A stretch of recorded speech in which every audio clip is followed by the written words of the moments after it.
এই জঙ্গলের প্রতিটি প্রাণী জানে এখানে টিকে থাকতে হলে শক্ত হতে হয়। দুর্বলদের জন্য এখানে কোনো জায়গা নেই।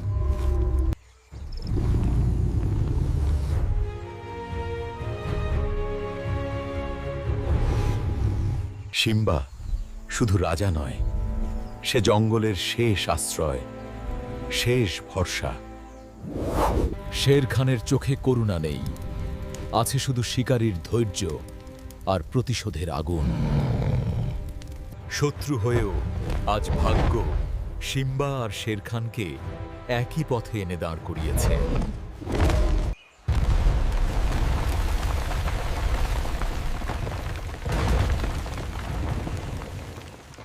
জঙ্গলে প্রবেশ করে এক দানব, ডাইনোপিথেকাস।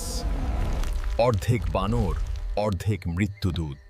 কিন্তু ডাইনোপিথেকাস একা নয়, সে ব্যবহার করে প্রকৃতির সবচেয়ে ভয়ঙ্কর অস্ত্র।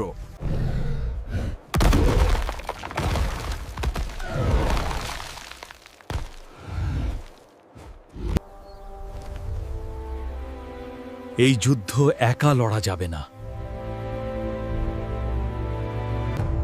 দুই রাজা, এক লক্ষ্য। আজ শত্রুতা নয়, আজ বাঁচার যুদ্ধ।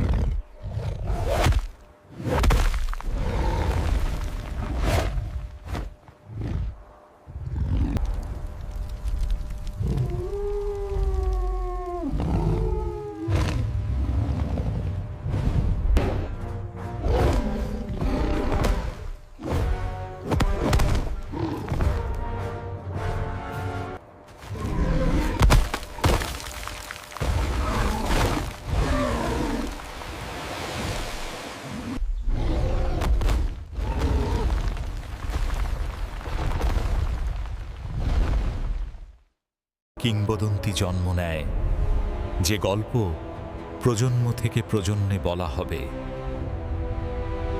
যখন শত্রুরাও এক হয়, তখন দানবও হার মানে।